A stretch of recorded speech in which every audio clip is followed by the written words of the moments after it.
नमस्कार दोस्तों, कैसे हो आप सब। दोस्तों, हमारी एमपीजीके की वीडियो सीरीज के इस वीडियो में हमें चर्चा करनी है मध्य प्रदेश में पशुधन के बारे में।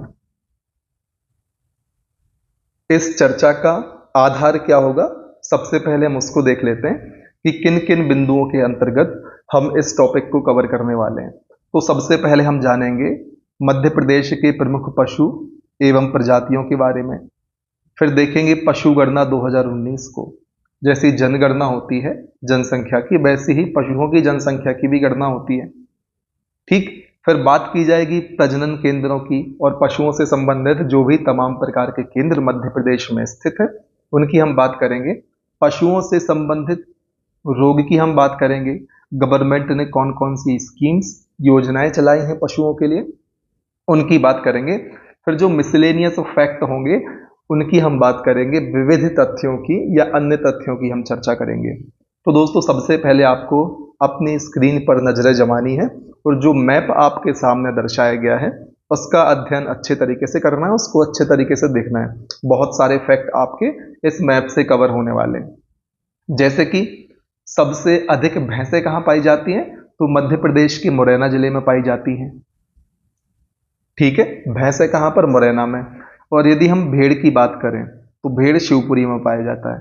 दोस्तों, जब भैंस मुरैना में पाई जाएंगी तो सबसे ज्यादा दूध का उत्पादन भी मेरे हिसाब से कहां पर होगा, मुरैना में होगा। इस प्रकार से चीजों को देखना है। यदि बात करें गौवंश की तो सबसे ज्यादा कहां है, रीवा में है।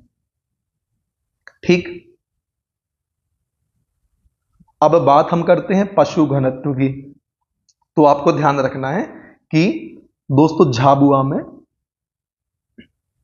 सबसे ज्यादा पशु घनत्व है और सबसे कम कहां पर है, मंडला में है। आपको इन दोनों नामों को घनत्व के परिप्रेक्ष्य में याद रखना है, झाबुआ को और मंडला को। झाबुआ में जो घनत्व है पशुओं का सर्वाधिक है और मंडला में कैसा है, सबसे कम पशु घनत्व है।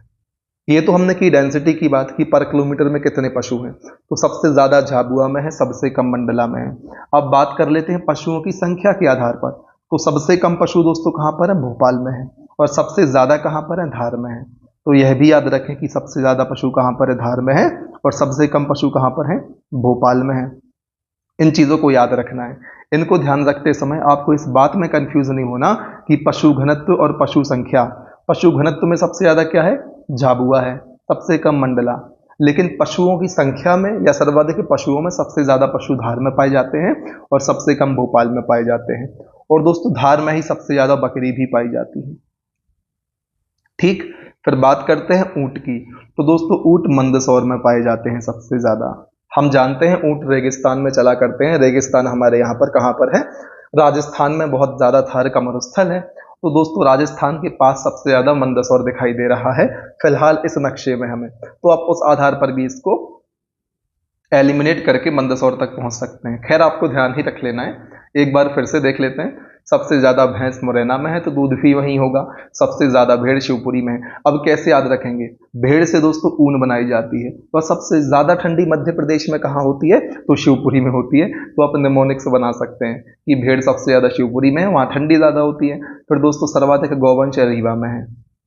सबसे ज्यादा पशु घनत्व झाबुआ, सबसे कम मंडला। सबसे ज्यादा पशु धार, सबसे कम भोपाल। सबसे ज्यादा बकरियां धार में हैं और सबसे ज्यादा ऊंट या सर्वाधिक ऊंट कहां पर है, मंदसौर में है। इतनी चीजें आपको क्लियर होंगी। और दोस्तों, एक बात मैं आपको बता दूं, जो हमारा पिछला वीडियो था उस वीडियो में शुरुआत के 27, 28, 29 मिनट में आपको आवाज बिल्कुल समझ में नहीं आ रही होगी। उसका कारण है कि मैंने दोस्तों माइक को डिवाइस से कनेक्ट नहीं किया था। माइक मैंने कॉलर में कनेक्ट कर लिया था, सब कुछ कर लिया था, बस डिवाइस से कनेक्ट करना भूल गया था और वीडियो बनाना शुरू कर दिया। बीच में मैंने देखा कि भाई माइक तो कनेक्ट ही नहीं है, तो फिर मैंने उसको कनेक्ट किया। तो 1 घंटे की जो वो वीडियो है या 1 घंटे से अधिक की जो वह हमारी 10वीं क्लास है, उसमें शुरुआत के 27, 28 मिनट आपको आवाज समझ नहीं आ रही होगी। इस बात के लिए हम क्षमा प्रार्थी हैं। ऐसी मानवीय भूल अक्सर हो जाया करती है। कई बार दोस्तों आवाज ही रिकॉर्ड नहीं होती, वो टेक्निकल फॉल्ट होता है। पहले मैंने आपको ऐसा बताया हुआ है। तो उम्मीद है मैप आपने बढ़िया तरीके से देखा होगा। अब बात करते हैं प्रमुख पशु एवं प्रजातियों की। दोस्तों, इंसान भी पशु ही है। अंतर कितना है, इंसान में बुद्धि विवेक आ गया, इंसान की सोचने समझने की शक्ति डेवलप हो गई। तो हम मनुष्य कहलाने लग गए। अदरवाइज जो पशु हैं और मनुष्य में कोई फर्क ही नहीं रह जाता। जैसे हम बोलते हैं ना कि भेड़ से हम ऊन प्राप्त करते हैं और अपने कपड़े बना लेते हैं, ठंडी वाले जो कपड़े होते हैं।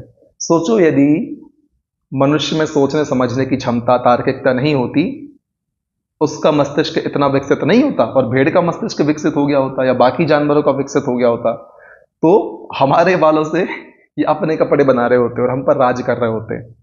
आप खुद सोचिए, मनुष्य की यदि हम बात करें क्षमताओं के स्तर पर, यदि हम बौद्धिक, तार्किक और विश्लेषणात्मक क्षमता, उसके मस्तिष्क को ध्यान में ना रखें, तो दुनिया में सबसे कमजोर प्राणी आपको मनुष्य ही दिखाई देगा।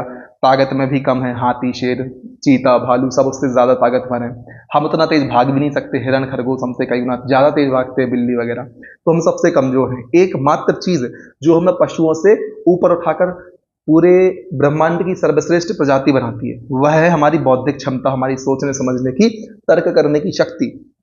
तो यदि हम अतार्किक रूप से बात करते हैं तो हम अपने मनुष्य के धर्म होने को सही तरीके से अदा नहीं करते। इस बात को आपको ध्यान रखना है।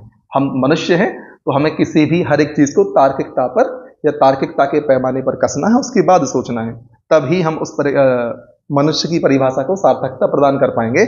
अदरवाइज हम मनुष्य रूपी चलते फिरते जानवर बन जाएंगे। इस चीज को ध्यान रखना है। और बात करते हैं प्रमुख पशु एवं प्रजातियों की।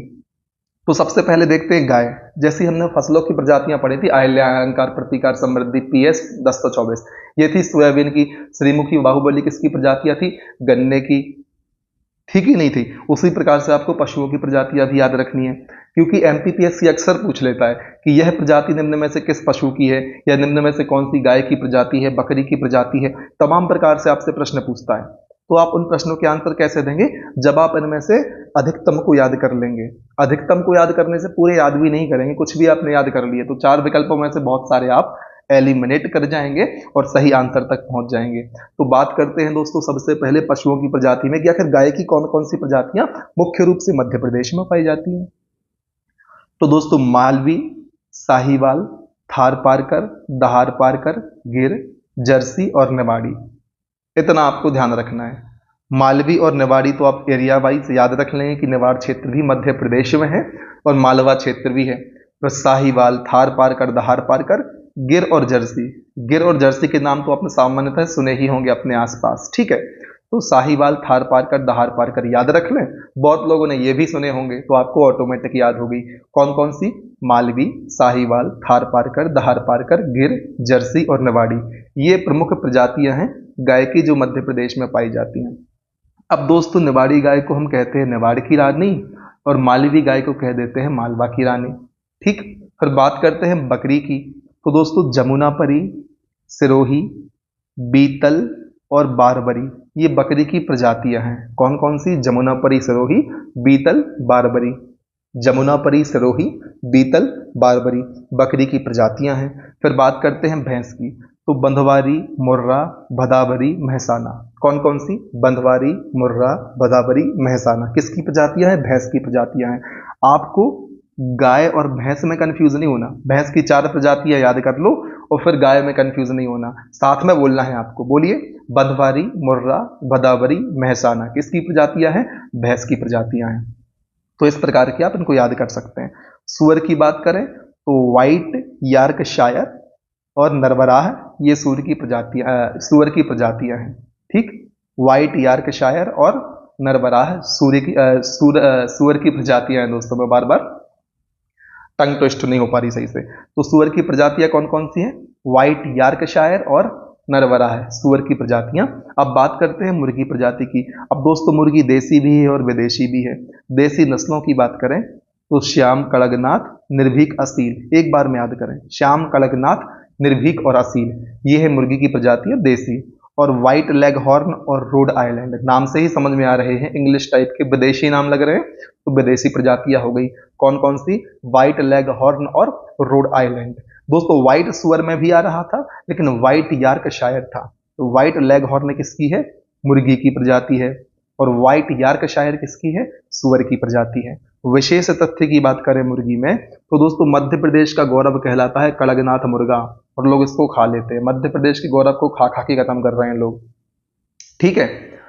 सर्वाधिक मछली दोस्तों सर्वाधिक मांस वाली मुर्गी की प्रजाति है असील। जो असील प्रजाति है मुर्गी की, यह सबसे ज्यादा मांस प्रदान करती है।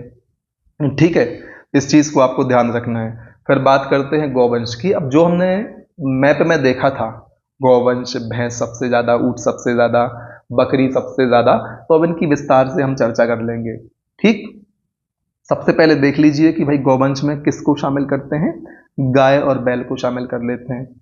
अब बात करेंगे 20वीं पशु जनगणना के अनुसार मध्य प्रदेश में इनकी संख्या कितनी है, 18.7 मिलियन, मतलब 1,87,00,000। ठीक है, और यदि बात करें कि सबसे ज्यादा गौवंश किस जिले में पाया जाता है, तो वह पाया जाता है रीवा जिले में। देखिए यहां पर गाय पर क्या लिखा है, गौ कैबिनेट का गठन करने वाला मध्य प्रदेश पहला राज्य है। इस चीज को भी आपको ध्यान रखना है। और दोस्तों, वीडियो में आपको मजा आ रहा है, बेनिफिट हो रहा है, तो वीडियो को अधिक से अधिक संख्या में लाइक करें।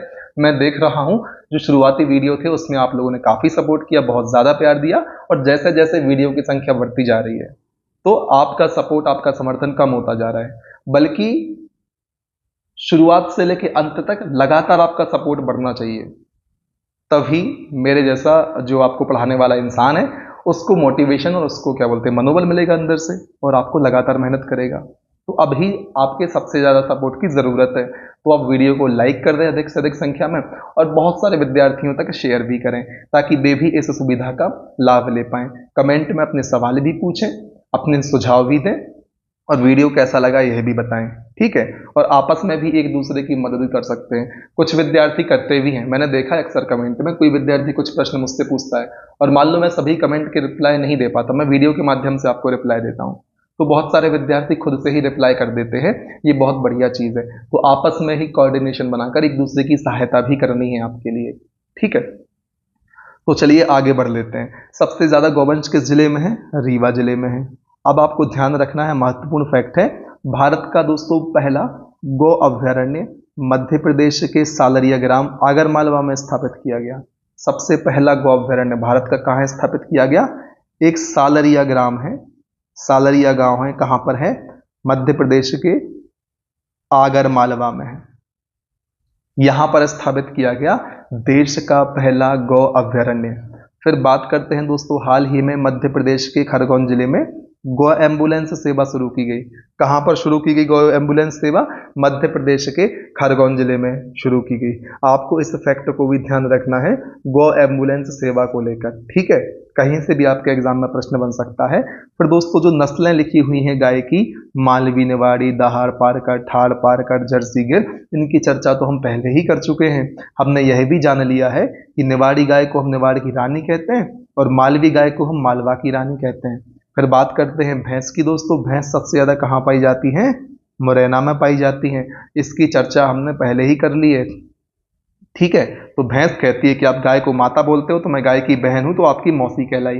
ये भैंस अपने ऊपर लिख के घूम रही है। ठीक है, और भैंसों की संख्या कितनी है, 10.3 मिलियन है। इस बात को आपको ध्यान रखना है। सबसे ज्यादा मुरैना जिले में पाई जाती है, और बंदावरी, मुर्रा, भदावरी, महसाना, ये इसकी प्रजातियां हैं। अब बात करते हैं बकरी की। यहाँ पर दाढ़ी वाला बकरा आपको दिखाया जा रहा है। तो दोस्तों, बकरियों की संख्या 11.06 मिलियन है। और दोस्तों, सबसे ज्यादा धार जिले में पाई जाती है। और दोस्तों, सबसे ज्यादा पशु भी धार जिले में पाए जाते हैं। इसकी चर्चा भी हमने करी है। सबसे ज्यादा पशु भी धार जिले में पाए जाते हैं। सबसे कम पशु कहाँ पाए जाते हैं, सबसे ज्यादा पशु घनत्व कहाँ पर है, सबसे कम पशु घनत्व कहाँ पर है, इनके आंसर जल्दी कमेंट सेक्शन में लिख दें। चर्चा हम कर चुके हैं दोस्तों। ठीक है, फिर मध्य प्रदेश में बकरियों की नस्ल की बात कर रहे हैं, इनकी चर्चा भी करी है। क्या है, जमुनापरी, सिरोही, बलूची, बीतल, बारवरी। बासे बकरी, बासे बलूची, बासे बीतल, बासे बारबरी। तो इस प्रकार से निमोनिक्स बनाएं। दोस्तों, बंदावारी मत कर लेना आप। बंदावारी भैंस की प्रजाति है, बारबरी किसकी प्रजाति है, बकरी की प्रजाति है। और सबसे ज्यादा दूध देने वाली बकरी की प्रजाति कौन सी है, वो है दोस्तों जमुनापरी। और बलूची बकरी का मांस के लिए उपयोग किया जाता है, मांस के लिए सर्वश्रेष्ठ मानी जाती है। फिर बात करते हैं मुर्गे की। तो दोस्तों, मध्य प्रदेश में सर्वाधिक मुर्गी पालन पश्चिमी मध्य प्रदेश में होता है। और मध्य प्रदेश में पाई जाने वाली मुर्गियों की देसी नस्लों की बात करें, जिनकी चर्चा पहले कर चुके हैं, तो श्यामा, कड़कनाथ, निर्भीक, असील, जिसे असेल भी कहते हैं, ये हैं देसी नस्लें मध्य प्रदेश में जो मुर्गे की पाई जाती हैं, मुर्गी की पाई जाती हैं। कौन कौन सी हैं? श्यामा, कड़कनाथ, निर्भीक, असील और असेल। आपको बताना है कड़कनाथ मुर्गी को जीआई टैग किस वर्ष दिया गया।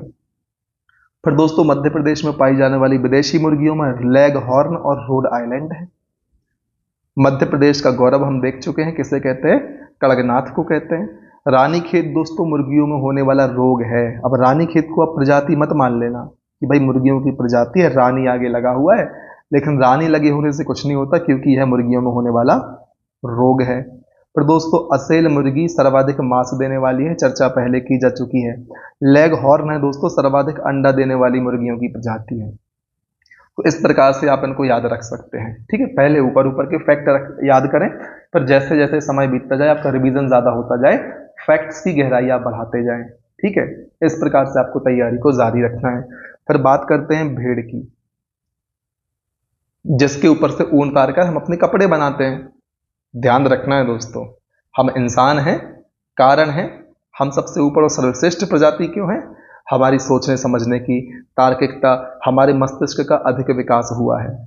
आप खुद सोचो, सबसे कमजोर प्राणी मध्य प्रदेश नहीं, मनुष्य है सबसे कमजोर। ना तेज भाग सकता है, ना उतनी ज्यादा ताकत है, ना उतनी ज्यादा ऊंचाई है।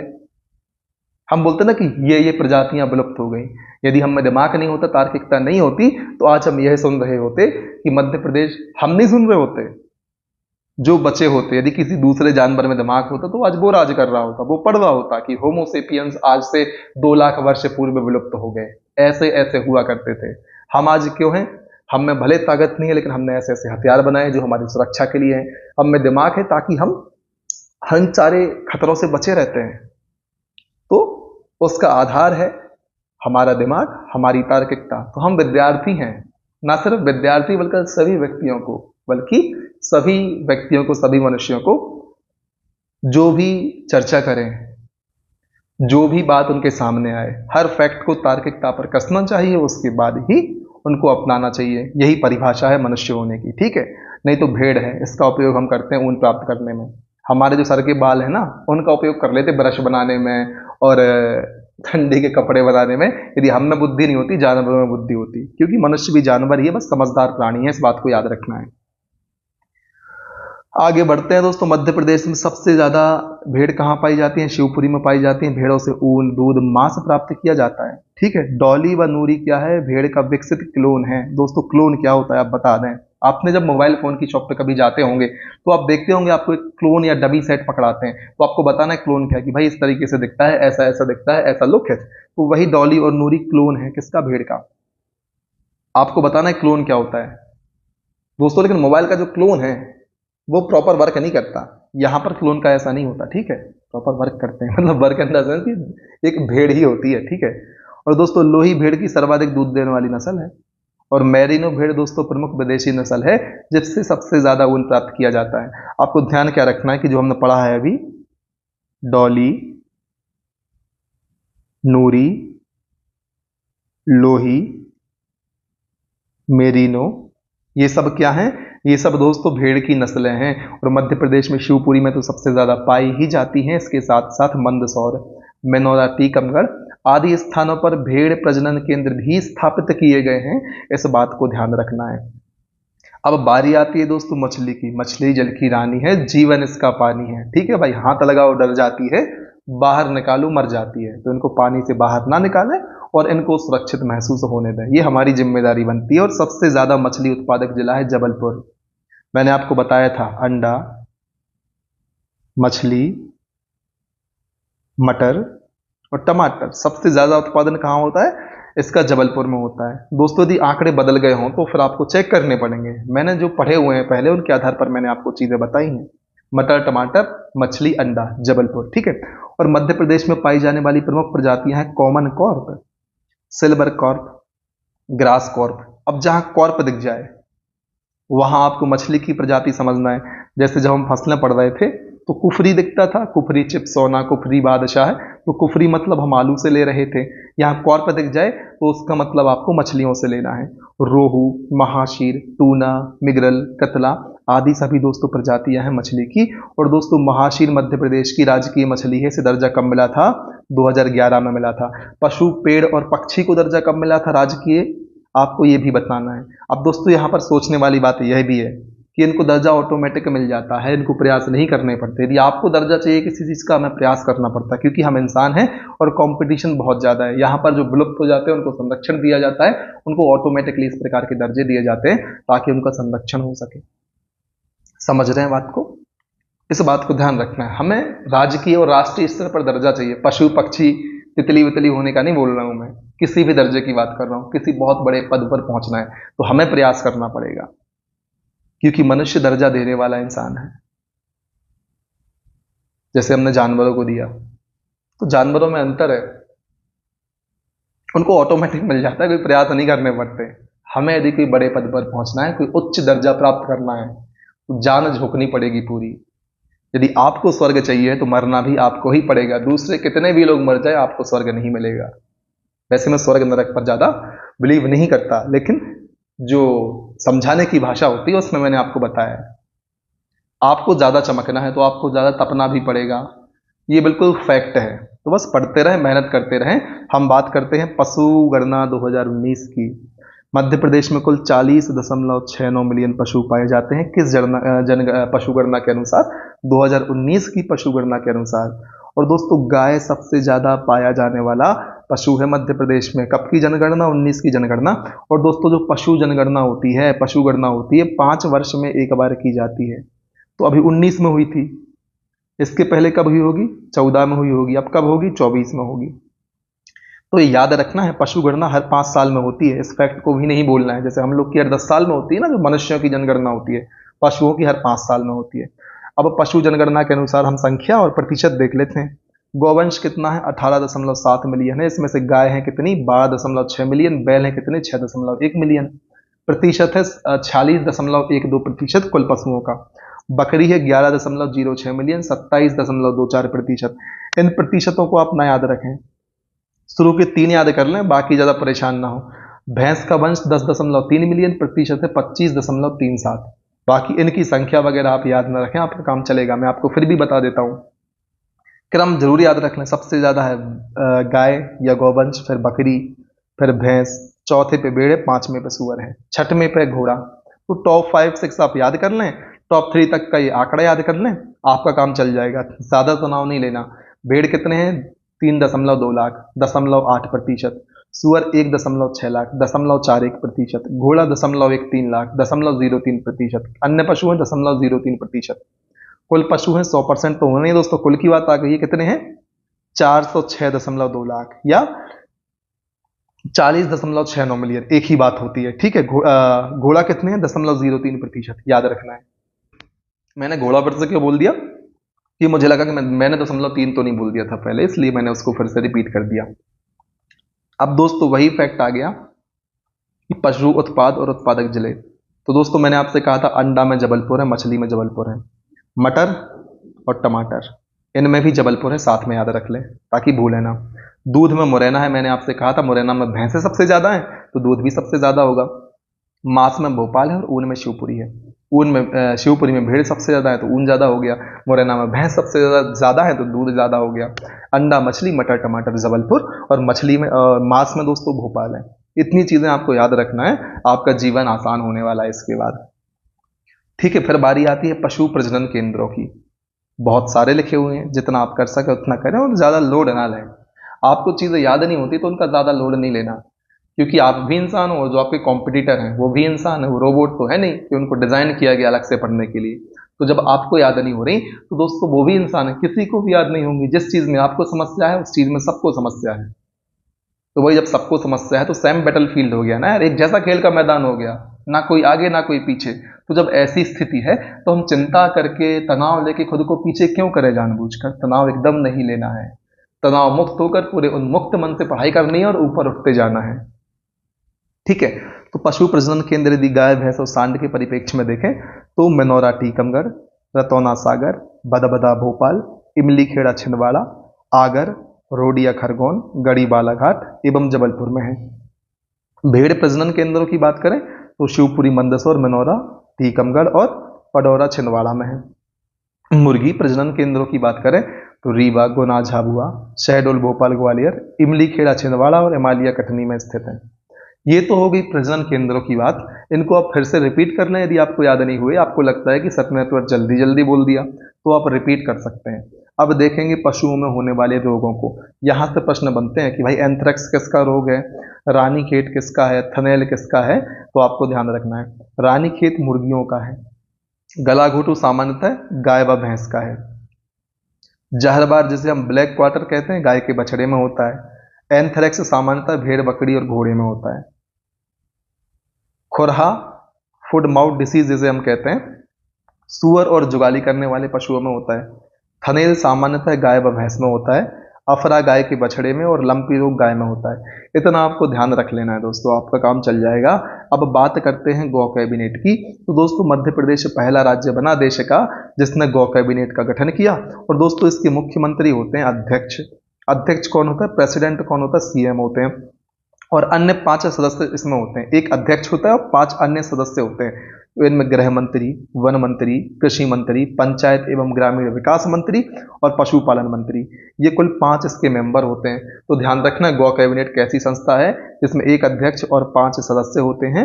अध्यक्ष कौन होता है, चीफ मिनिस्टर होता है। गृह मंत्री, वन मंत्री, कृषि मंत्री, पंचायत एवं ग्रामीण विकास मंत्री और पशुपालन मंत्री इसके सदस्य के रूप में शामिल होते हैं। इतना आपको ध्यान रख लेना है। वीडियो में मजा आ रहा है तो लाइक कर देना है दोस्तों, आपके लाइक अपेक्षित है इस वीडियो के लिए। फिर बात करते हैं जीआई टैग की। दोस्तों झाबुआ जिले को 2018 में कड़गनाथ, जिसे हम काली मासी मुर्गा कहते हैं, इसके लिए जोग्राफिकल इंडिकेशन पंजीयन जिसे कहते हैं जीआई टैग प्रदान किया गया। कड़गनाथ कहाँ का है दोस्तों, झाबुआ का है। कब प्रदान किया गया, 2018 में प्रदान किया गया। दोस्तों ध्यान रखना है कड़कनाथ मुर्गे की प्रजाति मध्य प्रदेश में और स्वर्णनाथ कहाँ की है, कर्नाटक की है। ध्यान रखना है स्वर्णनाथ लिखा मिल जाए तो मध्य प्रदेश का लापी टिक नहीं करना, आपको टिक करना है कर्नाटक की है भाई स्वर्णनाथ और कड़कनाथ है मुर्गे की। इतना आपको ध्यान रख लेना है। और पशुओं संबंधित योजनाओं की हम बात करें कि भाई सरकार ने कौन कौन सी स्कीम्स पशुओं के लिए चलाई है, क्योंकि वे ना सिर्फ पर्यावरण के लिए बल्कि मानव के हित के लिए भी बहुत आवश्यक है। तो कौन कौन सी योजनाएं चलाई हैं दोस्तों, नंदीशाला योजना चलाई है। क्यों चलाई है, नस्ल सुधार के लिए। किसके, गौवंश की नस्ल सुधार के लिए नंदीशाला योजना चलाई है। पर गोपाल पशु पुरस्कार योजना, कौन सी योजना, गोपाल पुरस्कार योजना। दोस्तों इसमें क्या होता है, इसमें होता है राज्य, जिला व विकास खंड स्तर पर प्रथम पुरस्कार के रूप में 1559 पशुपालकों को 2 लाख रुपए, 50,000 व 10,000 रुपए राशि प्रदान की जाती है गोपाल पुरस्कार योजना में, पशुपालकों के संबंध में है। फिर देखते हैं दोस्तों मैत्री योजना के लिए 2015 में शुरू हुई थी। गौवंश पालकों को प्रशिक्षण प्रदान किया जा रहा है मैत्री योजना के तहत। किसको प्रशिक्षण मिल रहा है, गौवंश पालकों को 2015 की मैत्री योजना के तहत प्रशिक्षण प्रदान किया जा रहा है। फिर आचार्य विद्यासागर गौ संवर्धन योजना। दोस्तों 1 एकड़ जमीन वाले कृषकों, जिसमें छोटे कृषक आते हैं, को 5 पशु प्रदान किए जाने का प्रावधान है आचार्य विद्यासागर गौ संवर्धन योजना में। किसके लिए, 1 एकड़ जमीन वाले छोटे कृषकों को 5 पशु प्रदान किए जाने का उपबंध किया गया था। फिर जलदीप योजना की बात करें तो 2007 में शुरू हुई थी दोस्तों। अब आपको बताना है जल अभिषेक अभियान, बलराम ताल अभियान कब शुरू हुआ था। दोस्तों जलदीप योजना हुई थी 2007 में शुरू। जल अभिषेक से कंफ्यूज मत करना जलदीप को आप, जलदीप अलग है, जल अभिषेक अलग है। जलदीप शुरू हुई थी 2007 में। जल अभिषेक कब शुरू हुई थी, मैंने आपको ट्रिक सहित याद करवाया था, कमेंट सेक्शन में बता दें। तो जलदीप योजना 2007 में शुरू हुई थी, मछुआरों को प्रशिक्षण व संरक्षण प्रदान करने से संबंधित है। और इंदिरा सागर बांध से इसकी शुरुआत हुई थी। इंदिरा सागर बांध कहाँ स्थित है, कितनी मेगावाट इसकी जल विद्युत क्षमता है, कमेंट सेक्शन में आंसर दे दें। सबकी चर्चा हम कर चुके हैं, इसलिए आपसे आंसर अपेक्षित है, आपको आंसर करना ही चाहिए, आपकी नैतिक जिम्मेदारी बनती है। फिर ई बेट योजना की बात करें तो दूर दराज के क्षेत्रों में घर पहुंचकर पशुओं को चिकित्सा प्रदान की जाती है ई बेट योजना में। उम्मीद है इतनी चीजें क्लियर होंगी। अब बात कर लेते हैं कुछ मिसलेनियस फैक्टों की जो आपके एग्जाम के हिसाब से बहुत ज्यादा महत्वपूर्ण है। जैसे कि हम पहले ही चर्चा कर चुके हैं, सर्वाधिक पशु कहाँ पाए जाते हैं, सबसे ज्यादा पशु मध्य प्रदेश में कहाँ पाए जाते हैं, तो धार जिले में पाए जाते हैं। संख्या याद ना रखें, 16.37 लाख है। सबसे कम पशु भोपाल में पाए जाते हैं, 2.9 लाख। सबसे ज्यादा औसत घनत्व, नहीं, मध्य प्रदेश में पशुओं का औसत घनत्व कितना है, 128 वर्ग किलोमीटर, 128 पशु प्रति वर्ग किलोमीटर पशुओं का औसत घनत्व है। मध्य प्रदेश में दोस्तों 2011 की जनगणना के अनुसार जनघनत्व कितना है, कमेंट सेक्शन में बताएं। 2001 की जनगणना के अनुसार जनघनत्व कितना था, यह भी कमेंट सेक्शन में आपको ही बताना है, ठीक है। क्योंकि एमपीपीएससी हो सकता है इस बार का ना पूछ के 2001 की जनगणना का पूछ ले, उससे पहले का नहीं पूछेगी। अभी कितना है जनघनत्व मध्य प्रदेश में 2011 की जनगणना के अनुसार और 2001 की जनगणना के अनुसार, आप हमें बताएं। पशुओं का तो याद रखना है, 128 पशु प्रति वर्ग किलोमीटर है। सर्वाधिक पशु घनत्व झाबुआ में है, सबसे कम मंडला में है। फिर से देख लेते हैं, सबसे ज्यादा पशु कहां पर है, धार में है। सबसे कम कहां पर है, भोपाल में है। सबसे ज्यादा पशु घनत्व कहां पर है, झाबुआ में है। सबसे कम पशु घनत्व कहां पर है, मंडला में है। इतनी चीजें याद रखनी है। और दोस्तों मध्य प्रदेश के उत्तर पूर्वी भाग में, उत्तर पूर्वी मतलब ये वाले भाग में पशु घनत्व सबसे ज्यादा है, जबकि दक्षिणी भाग में पशु घनत्व न्यूनतम है। इतना आपको ध्यान रख लेना है। उम्मीद है सारी चीजें क्लियर होंगी। आधे घंटे की इस क्लास में हमने विस्तार से चर्चा की मध्य प्रदेश में पशुधन के बारे में। वीडियो अच्छा लगा हो, आपको हेल्प मिल रही हो, तो कमेंट सेक्शन में जरूर बताएं। जो हमारा अगला वीडियो होगा उसमें चर्चा की जाएगी मध्य प्रदेश में वन संसाधन के बारे में। तब तक के लिए आपको बने रहना है, अगले वीडियो को आने का इंतजार करना है। इस वीडियो को अधिक से अधिक विद्यार्थियों तक शेयर करना है, साझा करना है, चैनल को सब्सक्राइब करना है, वीडियो को लाइक करना है। कोई डाउट हो तो कमेंट सेक्शन में पूछना है, और सुझाव भी देने हैं और प्रश्नों के जवाब भी देने हैं, और लगातार मेहनत करनी है, आगे बढ़ते रहना है। तब तक नहीं रुकना है जब तक आपको आपका लक्ष्य प्राप्त नहीं होता। जय हिंद, वंदे मातरम।